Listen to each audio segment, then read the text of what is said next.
අද ගොඩක් දෙනෙක් කතා කරන ආන්දෝලනාත්මක සිද්ධියක් තමයි මේ එප්ස්ටයින් ෆයිල් කියලා කියන්නේ. Our officials say multi-millionaire Jeffrey හැබැයි තාමත් සමහරක් අයට මේ ජෙෆ්රි එප්ස්ටයින් කියලා කියන්නේ කවුද? ඒ වගේ මේ එප්ස්ටයින් ෆයිල් නැත්නම් එප්ස්ටයින් ලිපිගොනු කියලා කියන්නේ මොනවද කියන එක ගැන තාමත් අදහසක් නැහැ. ඉතින් මම හිතුවා මේ වීඩියෝ එක හරහා ඔයාලට ඒ සම්බන්ධව දල අදහසක් දෙන්න. ජෙෆ්‍රි එප්ස්ටයින් කියලා කියන්නේ කවුද කියන එක ගැන අපි මුලින් බැලුවොත් ජෙෆ්‍රි එප්ස්ටයින් ඉපදෙන්නේ 1953 නිව්යෝක් වල බෘක්ලින් වල. එයා පොහොසත් පවුලක හැදී වැඩිච්ච කෙනෙක් නම් නෙමෙයි. එයාගේ මුල්ම වෘත්තිය වුණේ ගුරුවරයෙක් විදිහට සේවය කිරීම. හැබැයි පස්සේ කාලෙක එයා බර්න්ස්ටර්න්ස් කියන ආයෝජන බැංකුවේ සේවය කරනවා. ඒක හරහා එයා නිර්මාණය කරගත් සම්බන්ධතාවයන් ද සමග එයා යාගෙම වෙච්ච ආයෝජන බැංකුවක් හදානවා. හැබැයි මෙතන අමුතුම කතාව කියලා කියන්නේ මේක හැදුවට පස්සේ එප්ස්ටයින් අතිශයින් ධනවත් වෙනවා. හැබැයි ප්‍රශ්නේ තමයි එයාගේ ආයෝජන බැංකුවත් එක්ක ගනුදෙනු කරපු සේවාදායකයන් ගැන ඒ වගේම ඒකට කරපු මහා පරිමාණ ආයෝජන ගැන කිසිම සඳහනක් නැහැ. කිසිම වාර්තාවක් නැහැ. ඒ නිසා මේ ජෙෆ්‍රි එප්ස්ටයින් තමන්ගේ ධනය එක්රැස් කරගත්තු ආකාරයද තවමත් අභිරහසක් වෙනවා. ඉතිං මෙන්න මේ දේවල් මෙහෙම තියෙද්දී ජෙෆ්‍රි එප්ස්ටයින් ගත කරන්නේ බිලියනපතියෙක්ගේ ජීවිතයක්. එයාට පෞද්ගලික ජෙට් යානා තියෙනවා. ඒ වගේම කැරිබියන් වල එයාට පෞද්ගලික දූපතක් තියෙනවා. ලිටල් සේන්ට් ජේම්ස් කියලා. ඒ වගේම ෆ්ලොරිඩා වල පාම් බීච් වල යාට වතුයායක් තියෙනවා. ඒ වගේම නිව්යෝක් වල විශාල මන්දිරයක් තියෙනවා. මේ විතරක් නෙමෙයි මෙයාට ජනාධිපතිවරු, ලෝක නායකයෝ, නළු නිළියෝ, කලාකරුවෝ, ඒ වගේම ලෝකෙ ඉන්න කීර්තිමත් පුද්ගලයෝ, ඒ වගේම රාජකීය පවුල් වල අය, විශේෂයෙන්ම ඇමරිකන් ජනාධිපති ඩොනල්ඩ් ට්‍රම්ප් එක්ක සම්බන්ධතා පවත්වලා තියෙනවා. ඒ වගේම බිල් ක්ලින්ටන් එක්ක සම්බන්ධතා පවත්වලා තියෙනවා. ඒ වගේම ව්‍යාපාරිකයෝ විදියට ගත්තොත් බිල් ගේට්ස් වගේ කට්ටියත් එක්ක සම්බන්ධතා පවත්වලා තියෙන. ඒ වගේ විශේෂම දෙයක් තමයි බ්‍රිතාන්‍ය රාජකීය පවුලේ ඇන්ඩ්‍රූ කුමාරයාත් එක්ක සම්බන්ධතා පවත්වලා තියෙනවා. ඒක බ්‍රිතාන්‍ය තුල විශාල ආందోලනයකට ලක් වෙලා ආందోලනයේ ලක්ෂිච්ච කරුණක්. ඉතින් ජෙෆ්රි එප්ස්ටයින්ගේ මේ බිලියනපති ජීවිතයේ පිටිපස්සේ තිබුණේ හරිම රහසිගත දෙයක්. හරිම අපකීර්තිමත් දෙයක්. ඒ තමයි මෙයා අවුරුදු ගාණක් ඉඳලා ලිංගික ජාවාරමක් පවත්වාගෙන ගිහින් තියෙනවා බාල වයස්කාර තරුණියන් සම්බන්ධයෙන්. එයා සමහරක් තරුණියන්ට ඉහළ රැකියාවක් ඒ වගේම මිල මුදල් පොරොන්දු වෙලා එයාලට කියලා තියෙනවා එයාව මසාජ් කරන්න එයාගේ දූපතට නැත්තම් එයාගේ ගුවන් ගමන් වලට සහභාගී වෙන විදිහට. ඉතින් හැබැයි මෙහෙම මසාජ් කරන්න කියලා එන තරුණියන්ට සිද්ධ වුණේ විශාල අපයෝජනයකට ලක්වීම. විශේෂයෙන් මේ ජෙෆ්රි එප්ස්ටයින්ගේ පෞද්ගලික දූපතේ මෙන්න මෙහෙම බාල වයස්කාර කුඩා ළමුන්ව සහභාගී කරගත්තු, ඒ වගේම ලෝකේ ඉන්න බලපෑම් සහගත බලවත් පුද්ගලයෝ සහභාගී වෙච්ච උත්සවයන් වල මෙන්න මේ රූමත් කාන්තාවන්, මෙන්න මේ රූමත් බාල වයස්කාර තරුණියන් අපයෝජනයට ලක් කරලා තියෙනවා. ඉතින් මේවා මෙහෙම යද්දී 2008 මේ පිළිබඳව විශේෂයෙන්ම ෆ්ලොරිඩාවේ පොලිසිය විසින් විමර්ශනයක් සිදු කරනවා. විශේෂයෙන් මේ කාලේ හිටපු ඇලෙක්සැන්ඩර් ඇකොස්ටා කියන නීතිඥවරිය තමයි ජෙෆ්රි එප්ස්ටයින්ට විරුද්ධව නඩු පවරන්නේ. හැබැයි මෙතනදී ජෙෆ්රි එප්ස්ටයින්ට විරුද්ධව විශාල සාක්ෂි ඒ වගේම විශාල ගණේ අපරාධ චෝදනා තිබ්බත් ජෙෆ්රි එප්ස්ටයින්ට මෙතනදී සඳහන් කරන ආකාරයට අනුව නම් ස්වීට් හාර්ට් ඩීල් එකක් හම්බ වෙනවා. ඒ කියන්නේ ෆෙඩරල් නඩුවක් නැත්නම් ෆෙඩරල් දඩුවමක් මගහැරලා එයාට පුළුවන් වෙනවා ෆ්ලොරිඩා ප්‍රාන්තයේ සුළු වරදවල් ලිංගික අපයෝජනය සම්බන්ධ සුළු වරදවල් පිළි අරගෙන මාස 13ක සිරගත කාලයක් අත්විඳින්න. හැබැයි මේ මාස 13 කාලය ඇතුලේ එයාට පුළුවන් වෙන හැම දවසකම බන්ධනාගාරයෙන් පිටත් වෙලා එයාගේ වැඩ කරගෙන රැට ආයමත් බන්ධනාගාරයට එන්න. ඉතින් මෙන්න මේ නඩුව කියලා කියන්නේ ඇමරිකන් අධිකරණ ඉතිහාසයේ වෙච්ච අපකීර්තිමත්ම නඩුවක්. මොකද පස්සේ කාලෙක හෙළි වෙනවා මේ කොහොමද මේ ජෙෆ්රි එප්ස්ටයින් සහ යාගේ මේ සහචරයෝ නීතිඥ සහචරයෝ කොහොමද මේ ධනය සහ බලය යොදාගෙන මෙන්න මේ නඩු තීන්දුව එයාලට ඕනි විදිහට හදාගත්තේ කියන එක පැහැදිලි වෙනවා පස්සේ කාලෙක. ඊට පස්සේ ආයමත් 2019 මේකට විරුද්ධව ඇති වෙන මහජන පීඩනය එක්ක 2019 විශාල ෆෙඩරල් චෝදනා මත ජෙෆ්රි එප්ස්ටයින්ව නැවතත් අත්අඩංගුවට ගන්නවා. හැබැයි 2019 වෙනකොට තිබ්බ ඒ පරිසරයත් එක්ක ඒ මහජන විරෝධයත් එක්ක ජෙෆ්රි එප්ස්ටයින්ට ඒ නඩු තීන්දුව නම් එච්චරම එයාට ගැලවිලා යන්න පුළුවන් පහසු දෙයක් නම් උනේ නැහැ. එයාව 2019 අත්අඩංගුවට ගත්තා. හැබැයි ෆෙඩරල් චෝදනා යාට විරුද්ධව තිබ්බා. හැබැයි නඩු විභාගයට පෙනීන්නත් කලින්ම එයාගේ සිරකුටියේ ඝාතනයට පත් වෙනවා. ඝාතනයක් කිව්වට ඒක නිලධාරීන් පවසන විදියට නම් සියදිවි නසා ගැනීමක්. හැබැයි එතන ගොඩක් කට්ටිය කියන විදිහට නම් මහජන මතය අනුව නම් ඒක ඝාතනය එක සියදිවි නසා ගැනීමක් නෙවෙයි. ඒක ඝාතනයක්. මොකද එතන ඊටාම සැකසහිත දේවල් වෙලා තියෙනවා. මොකද ඒ වෙලාවේ එප්ස්ටයින්ගේ සිරකුටියේ CCTV කැමරා පද්ධතිය ක්‍රියා විරහිත වෙලා තිබ්බේ. ඒ වගේම එප්ස්ටයින්ව ආරක්ෂා කරන්න අධීක්ෂණය කරන්න හිටපු ආරක්ෂකයන්ට ඒ වෙලාවේ නිින්ද ගිහින් තිබ්බේ. ඉතින් මේ වගේ දේවල් නිසා මහජනතලයේ මතයක් හැදෙනවා මේ ජෙෆ්රි එප්ස්ටයින් සුයිසයිඩ් කරගත්තේ නෑ, යාව ඝාතනය කරලා තියෙනවා කියලා.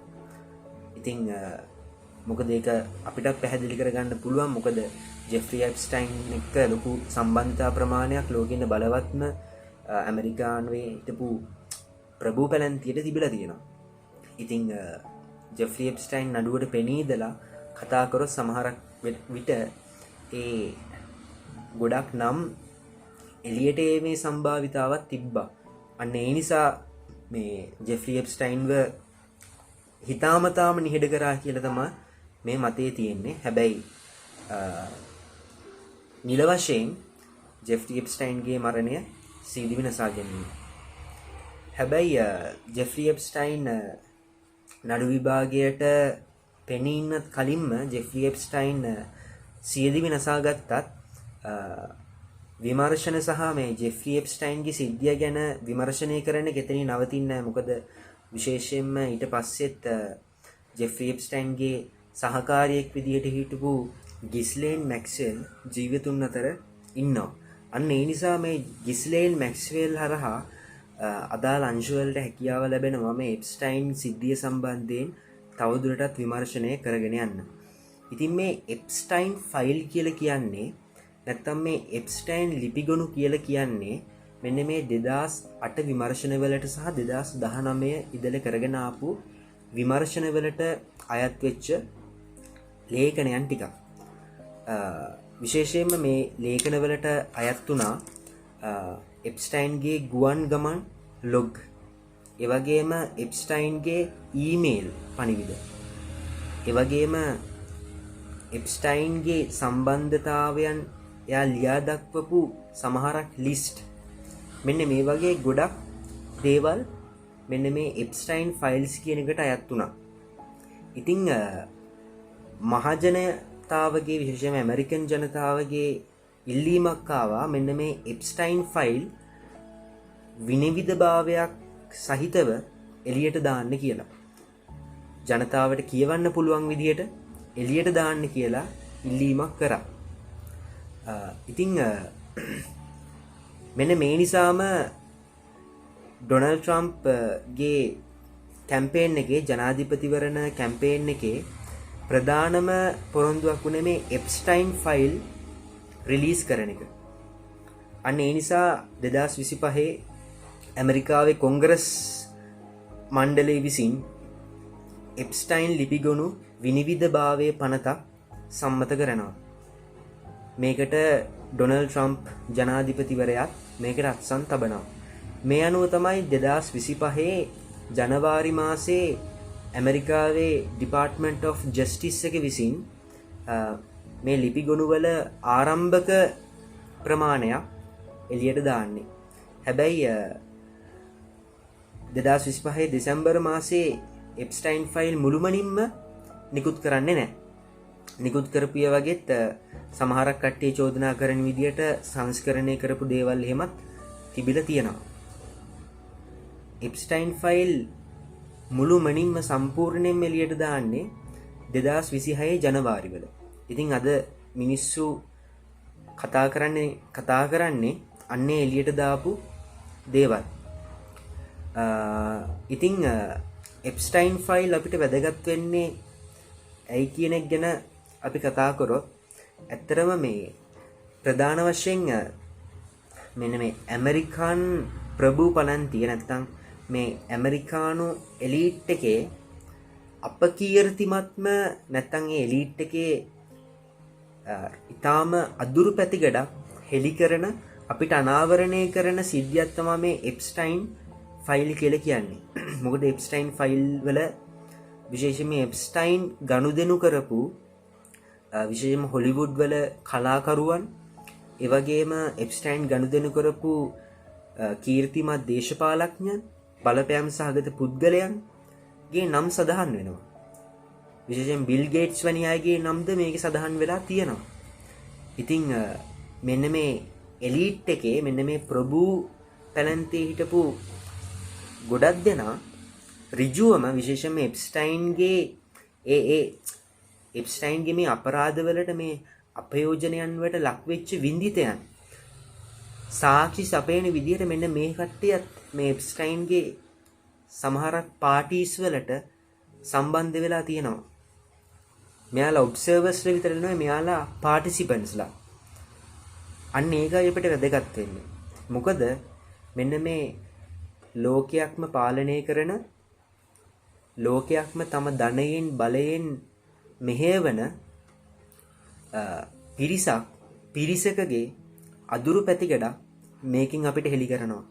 ඒ වගේම කොහොමද මේ ධනය බලය තියෙන මිනිස්සුන්ට කොහොමද මේ අධිකරණ පද්ධතියෙන් පවා නීතියෙන් පවා ගැලවිලා ඉන්න පුළුවන් කියන එක මේකෙන් හෙළි කරනවා.